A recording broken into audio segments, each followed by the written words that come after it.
Olá, povo! Bem-vindos a mais uma aula de História. Eu sou o professor Marlon e hoje, hoje tem revisão. Bora revisar um pouquinho do que a gente estudou até agora?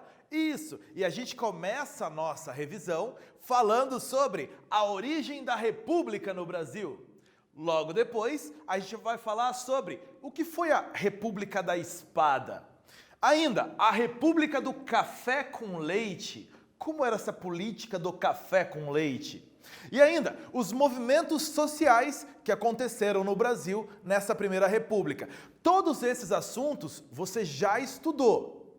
Então hoje a gente vai fazer uma revisão sobre todos eles.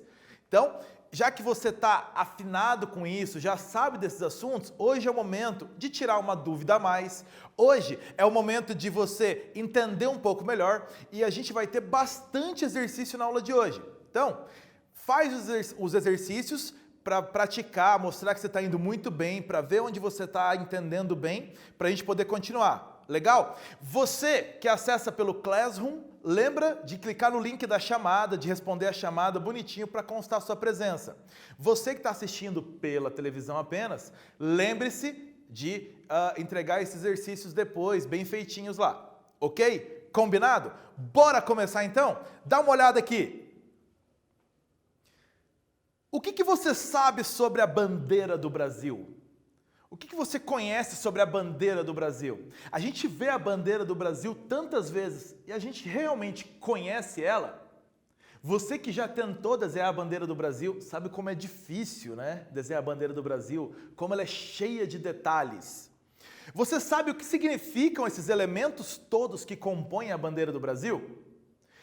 Conversando rapidinho sobre eles. Atualmente, essas cores da bandeira do Brasil têm alguns símbolos para hoje. O verde simboliza então, por lei, as nossas matas. O amarelo, as nossas riquezas. O azul, o nosso céu, os nossos rios, essa beleza natural toda do Brasil. Legal? E ainda, e essas estrelas todas da bandeira do Brasil? Essas estrelas todas simbolizam cada estado do Brasil mais o Distrito Federal. Portanto, você já percebeu, tem 27 estrelas na bandeira do Brasil. O Paraná está aqui no finalzinho da constelação de Escorpião. Isso, aqui no cantinho a estrelinha do Paraná. A estrela do Distrito Federal, ao contrário do que a galera fala, é esta aqui embaixo. E essa estrela lá em cima, sozinha, isolada, simboliza o estado do Pará. Cuidado, uma galera fala que lá em cima simboliza o Distrito Federal. Não!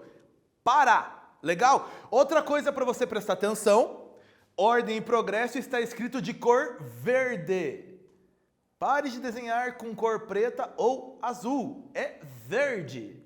A frase ordem e progresso.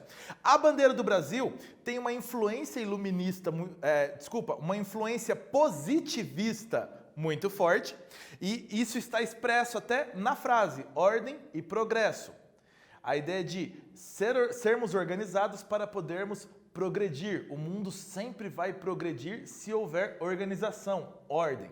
Então, é uma ideia positivista com clara influência na nossa bandeira. A bandeira do Brasil foi oficializada no dia 19 de novembro de 1889. 4 dias após a proclamação da República. E esses símbolos aqui, você conhece eles? Já viu eles em algum lugar? Do teu lado esquerdo, você tem o brasão da República, o símbolo da República. Então ele está presente em repartições oficiais, em órgãos do governo. Então é o grande símbolo da República do Brasil.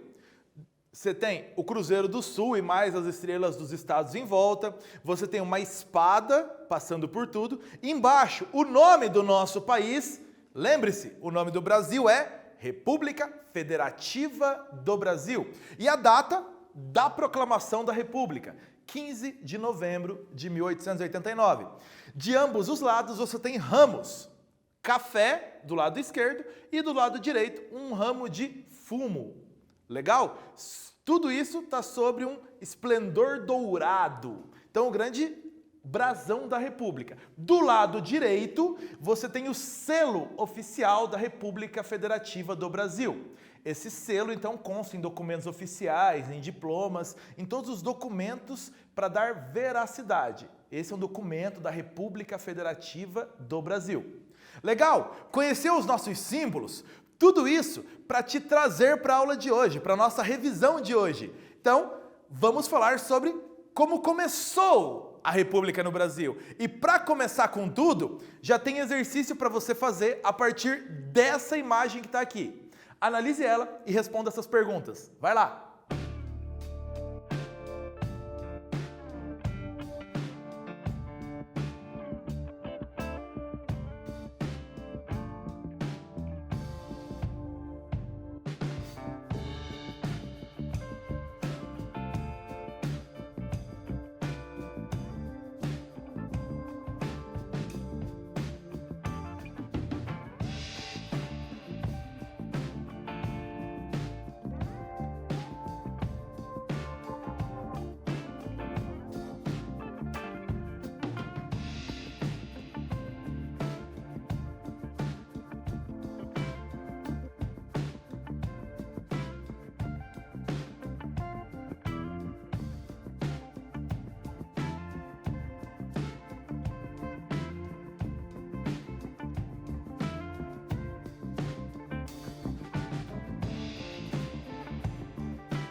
Aí você tem uma charge do Ângelo Agostini que você conseguiu observar lá bem. Primeiro, o que a imagem está mostrando sobre o fim do Império? Você percebe na cadeira do imperador no trono, sentado Dom Pedro II, imperador do Brasil, e atrás dele você vê alguém vestido com roupa militar. No desenho seria Benjamin Constant, um dos professores da Academia do Exército lá do Rio de Janeiro. E você tem então políticos do lado direito ali observando, mais em cima você tem um bobo da corte e um indígena observando a cena, e você tem então o que aqui? O exército, na figura do Benjamin Constant, empurrando Pedro II para fora do trono, tirando Pedro II do governo. Legal? Foi isso que você observou. Segunda, quais grupos então contribuíram para o desgaste do governo do imperador Pedro II? Lembra quais grupos? Vamos lá. Primeiro, a igreja é um desses grupos que contribuiu, porque a igreja estava incomodada com a interferência do imperador por causa de um esquema chamado padroado, uma lei que permitia ao governo interferir na igreja. Então a igreja era mais um braço do governo. Então a igreja incomodada com essa interferência, desde a questão religiosa lá de 1864, a igreja estava descontente com essa relação do padroado e queria uma separação entre igreja e governo. Ainda, os cafeicultores, eles alegavam falta de apoio do governo nos seus projetos de imigração e de construção de ferrovias. Então, para trazer imigrantes, muitos cafeicultores agiam por conta, sem tanto apoio do governo, que também não dava tanto apoio para a construção de ferrovias. Ainda, reclamavam de má distribuição dos recursos dos impostos e de pouco prestígio. Somos os mais ricos, somos os poderosos economicamente e não temos tanta importância política. Essa era uma das reclamações dos cafeicultores. Logo, a república seria uma chance maior deles terem maior poder político, maior prestígio na república. E ainda, os oficiais do exército, o terceiro grupo, influenciados por ideais positivistas, lembra que a bandeira mostra bem isso? Crentes de poder salvar o país das mãos corruptas dos civis. Essa era uma ideia muito, aliás, positivista. Quanto mais pessoas honestas, inteligentes, que estudam, filósofos, cientistas, governarem, melhor os países irão. E o exército então se via com essa missão então de ajudar a salvar o país. E também havia os desgastes quanto à liberdade de opinião, que o exército não tinha. Então esses desgastes todos acontecendo, principalmente na década de 1880, contribuiu para o exército também ser um desses grupos que ajudou no enfraquecimento do governo do Pedro II. Igreja, cafeicultores e oficiais do exército principalmente. Tranquila essa para responder, você já sabia, é revisão, viu só? Então, seguindo, mais uma imagem para você ver aqui do lado esquerdo. Glória à pátria! Honra aos heróis do dia 15 de novembro de 1889. Essa é uma imagem da Revista Ilustrada sobre a proclamação da República. Responde essa pergunta aí.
Então essa imagem mostra a figura da República com a bandeira do Brasil.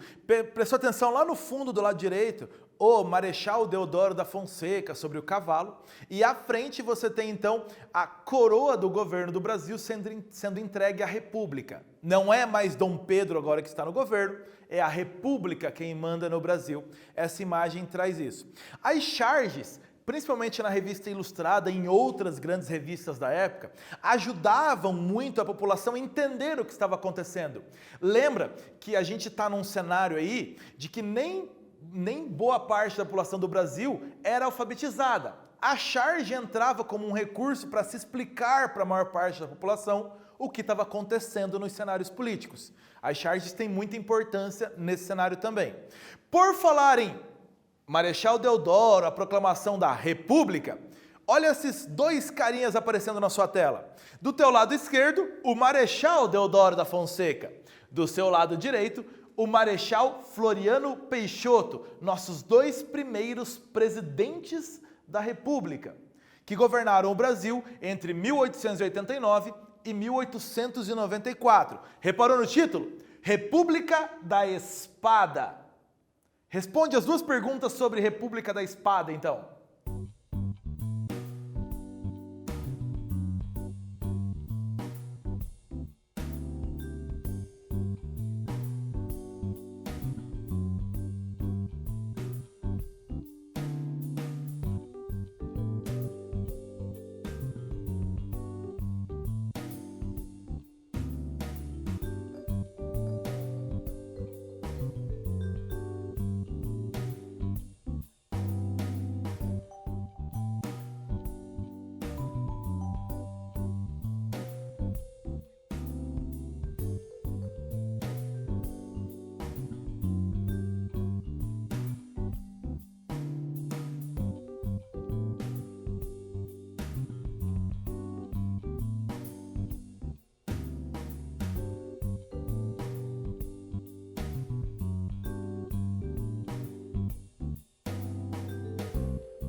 Lembra que marechal é a patente mais alta do Exército. Era a patente mais alta, então. Então, você tem os dois primeiros presidentes do Brasil como marechais, logo, quem está à frente do governo do Brasil são oficiais do Exército. Fica fácil para você entender, República da Espada. A espada, grande símbolo dos exércitos do mundo até hoje.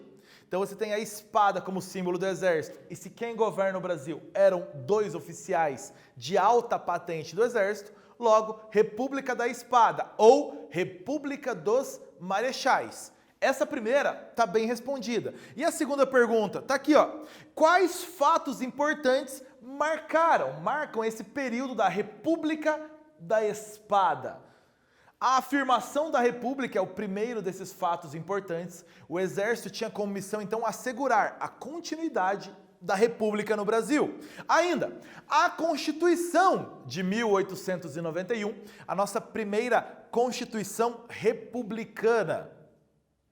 É outro fato bem importante. Terceiro fato, o encilhamento, que eu coloquei aqui para te ajudar, que é aquela política de expansão de crédito e de incentivo à industrialização através da emissão de dinheiro feita pelo ministro da Fazenda, o Rui Barbosa, e que não deu muito certo e ganhou esse nome de encilhamento, levou o Brasil a uma crise bem grande.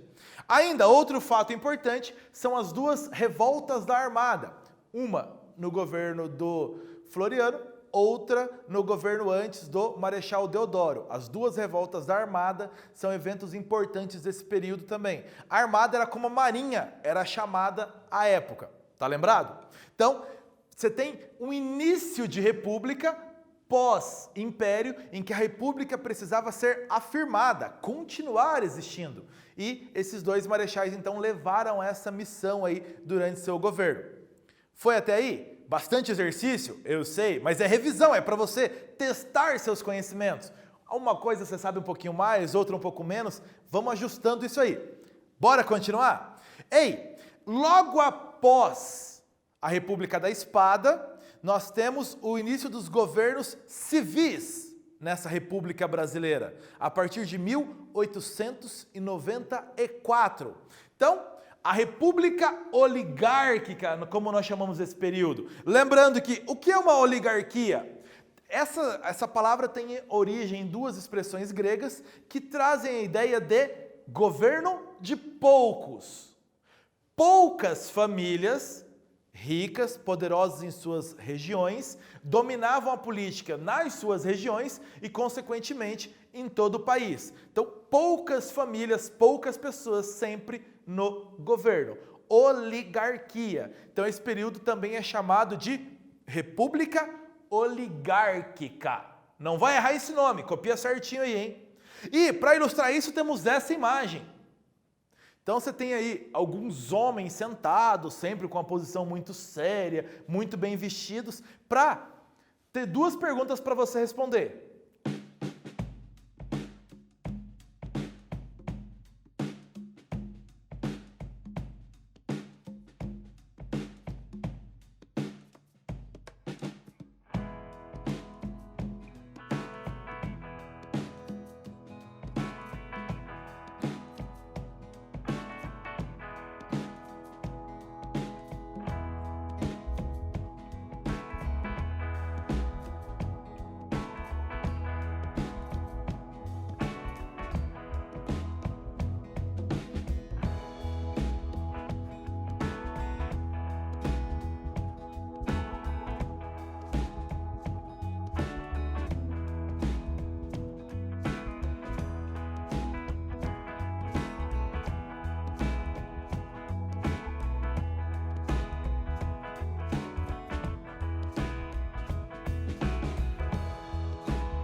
quem eram esses poucos que assumiram o poder da República? A foto te ilustra muito bem isso. Eles eram chamados nas suas regiões de coronéis. Então, chamados de coronéis. Quem eram?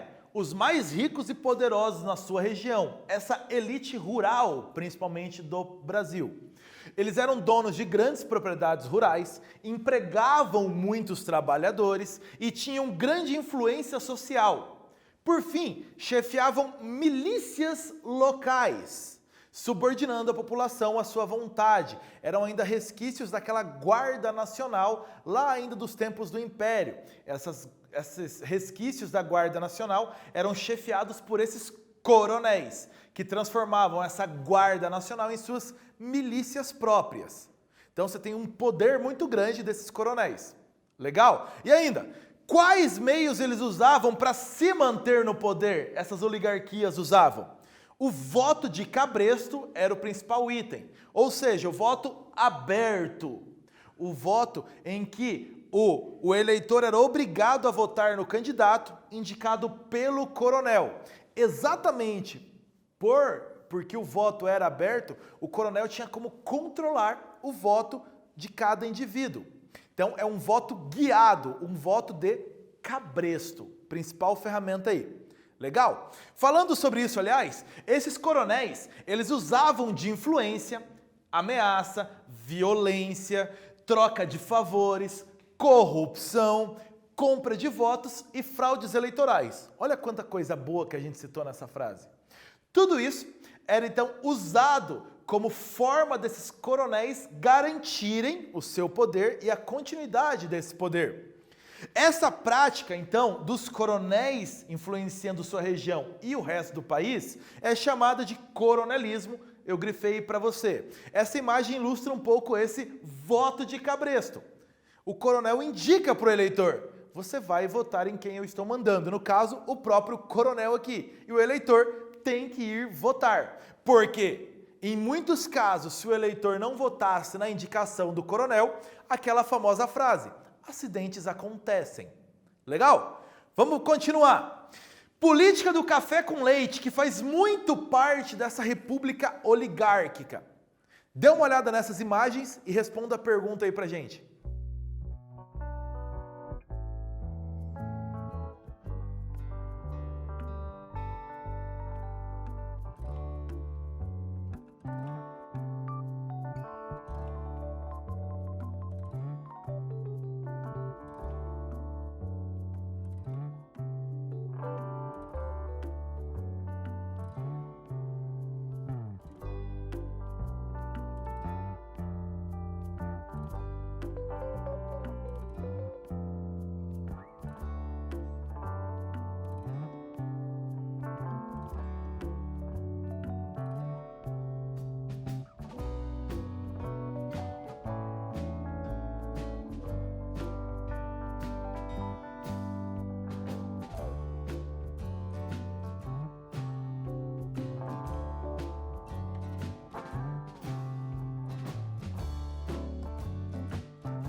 Do teu lado esquerdo, você tem uma foto do Marc Ferrer na década de 1880, mostrando trabalhadores que estão saindo para a colheita de café na região do Vale do Rio Paraíba, nas divisas do estado de São Paulo e Rio de Janeiro.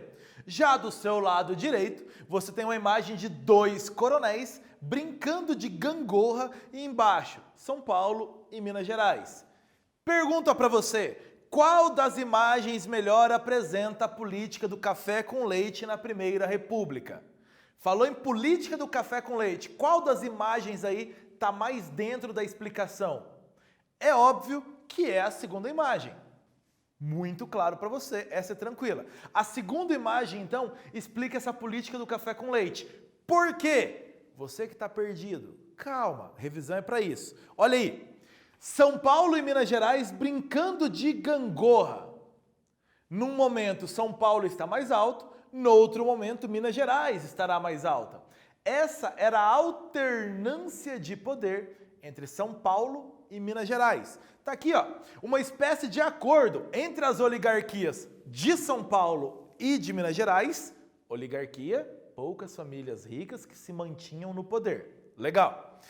Essas oligarquias queriam ter o controle do processo sucessório, de forma que somente políticos paulistas e mineiros, ou indicados por eles, fossem eleitos à presidência da República. Então, é um jogo político entre São Paulo e Minas Gerais, um acordo político entre as oligarquias de São Paulo e de Minas Gerais.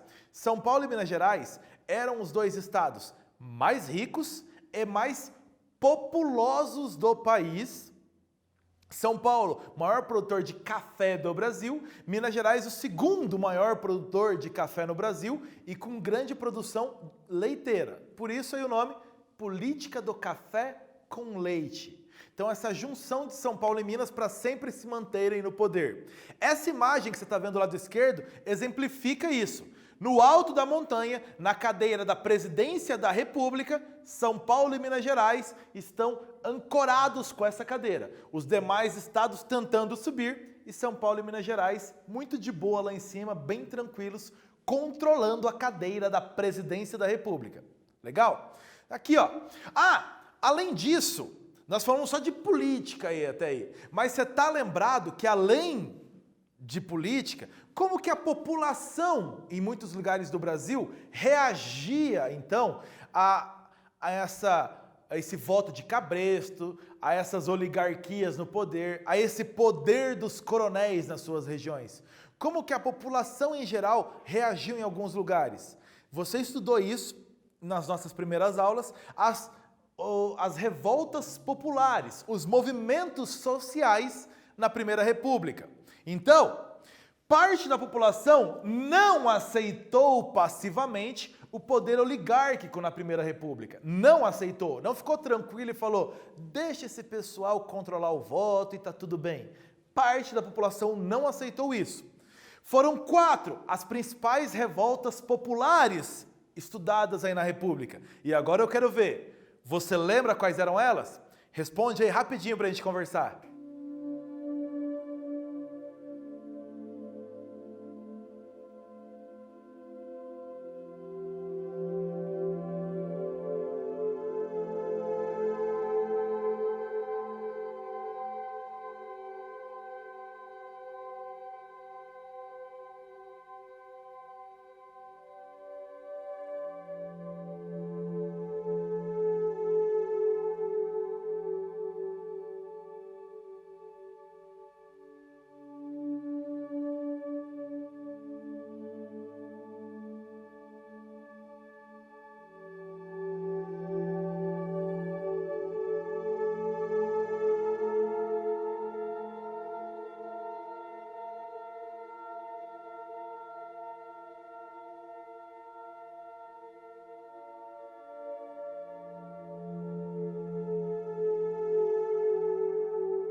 Foram 4 revoltas populares, 4 revoltas de movimentos sociais nessa Primeira República.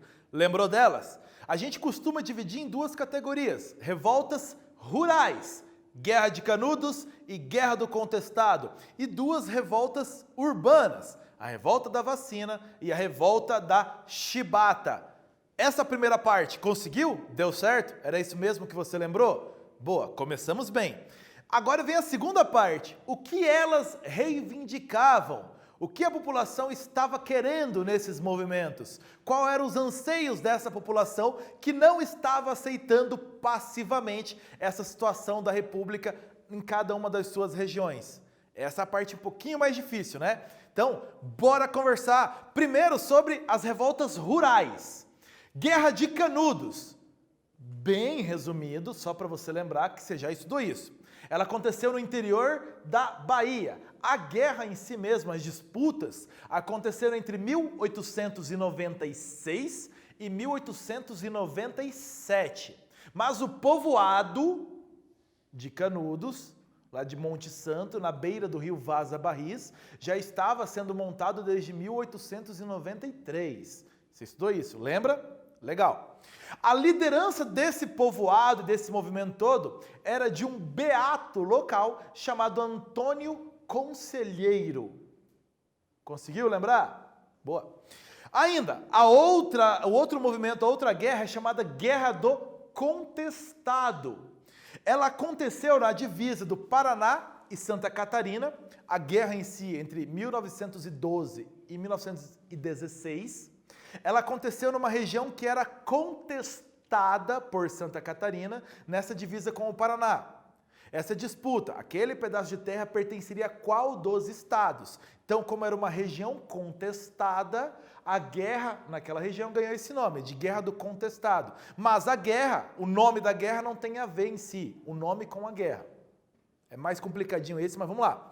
A liderança era de José Maria, monge também, um beato e um monge dessa região. Características em comum das duas. Ambos os movimentos tinham uma influência clara do messianismo. Messianismo traz a ideia de Messias. Então, alguém que vem guiado por Deus para guiar este povo para um local e para um governo que seja feito por Deus. E esse líder é enviado por Deus. Então, quem segue esse líder está mais próximo de Deus. Essa é mais ou menos a ideia. E ainda, ambos eram formados por sertanejos, lutando por terras e melhores condições de vida. Uma população, então, de baixíssima renda, uma população muito desalentada, e que esses movimentos messiânicos vêm de encontro com o que essa população precisava: esperança. Canudos e a região do Contestado, ali em Irani, Santa Catarina, vão trazer essa ideia de que neste local viveremos dias melhores até irmos para o céu. Então, o governo de Deus na terra vai dar esperança para essa população que está tão abandonada por esses coronéis, tão explorada por esses coronéis. Legal? Foi aí? Massa. Ainda, aqui você tem o mapa onde ficava a região de Canudos, sertão da Bahia, interior da Bahia mesmo, tá? E aqui do ladinho uma foto do povoado de Canudos.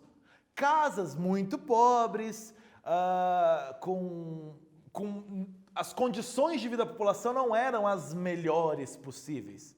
Então você tem essa foto do povoado de Canudos e aqui a região onde se localizava Canudos. Percebeu pela foto, população de sertanejos pobres mesmo, simplesmente procurando uma esperança de vida, um lugar melhor para viver. E aí o Antônio Conselheiro ofereceu isso para essa população. Já aqui, você tem um mapa da região contestada, que está aqui em rosa. Então, essa região era a região da disputa entre Paraná e Santa Catarina de quem seria o dono desse território. Santa Catarina entrou na justiça pedindo a posse desse território, rico em muitas madeiras, rico em erva mate, que era de posse do Paraná até então. Então é uma região contestada na justiça. Aqui no meio você tem o local das principais batalhas da Guerra do Contestado, que está aqui bem mais no meiozinho do seu mapa. Já do seu lado direito, os sertanejos, que lutaram no contestado ali, posando para essa foto. Então, em ambos os casos, revoltas rurais, população pobre, contra o poder desses coronéis que os explorava na região e tinham a esperança de uma vida melhor num governo que fosse guiado por Deus, como esses líderes messiânicos colocavam. E as revoltas urbanas, tá aqui, revolta da vacina, 1904, e questionava a vacinação obrigatória contra a varíola. Esse é o nome e foi o fato que desencadeou a revolta. O governo do Rio de Janeiro, capital do Brasil à época, então tornou a vacinação contra a varíola, que era uma novidade no mundo, a vacina era uma novidade até então, e obrigou a população a ser vacinada contra a varíola. Essa população já sofria vários problemas por muito tempo, principalmente as reformas urbanas, que expulsaram a população pobre da região central. Então, aquela Belle Époque, as reformas do prefeito Pereira Passos, do presidente Rodrigues Alves, modernizando a capital, Rio de Janeiro, para tornar o Rio de Janeiro uma cidade europeia, tornar a cidade mais bonita, em todo esse movimento que acontecia no mundo, essas reformas tiraram a população mais pobre do centro da cidade. Então, a população que já era de baixa renda, já sofria com condições de vida não boas, que não eram boas, ainda foram retiradas de suas casas e esquecidas pelo poder. E ainda vem um governo obrigando essa população a tomar uma vacina que era uma novidade. As pessoas não entendiam muito bem o que seria isso, uma vacina. Então, todo esse fundo para esse problema na revolta da vacina. Ainda, a revolta da chibata. Como o nome diz, chibata, chicote. Em 1910, marinheiros negros estavam contra os castigos físicos na Marinha. Então, os marinheiros negros da Marinha ainda sofriam castigos como se fossem escravos. Lembre-se, a escravidão no Brasil acabou em 1888. 22 anos depois, você ainda tem essa questão aí acontecendo na Marinha. Então, ambas na capital, Rio de Janeiro, portanto, urbanas. Aqui você tem um bonde virado pela população, revoltada nesse episódio da revolta da vacina. Então, a população saiu quebrando o Rio de Janeiro em 1904. Do lado, os marinheiros revoltados, liderados por João Cândido. Então, tá aí dentro do Encouraçado, Minas Gerais, um dos navios da Marinha do Brasil. Foto do momento da revolta. Legal? Passamos por tudo isso? Galera, para ficar por aqui, na aula de hoje você revisou o início da República no Brasil. O que foi a República da Espada, que é esse primeiro passo dentro da República no Brasil, e a prática do coronelismo e do voto de cabresto, que mantinham o poder nas mãos da oligarquia. Ainda a política do café com leite, São Paulo e Minas Gerais mantendo o poder para si. E os movimentos sociais de contestação a essa situação toda. Legal? Conseguimos revisar? Deu um fôlego? A gente volta na próxima aula então. Tchau!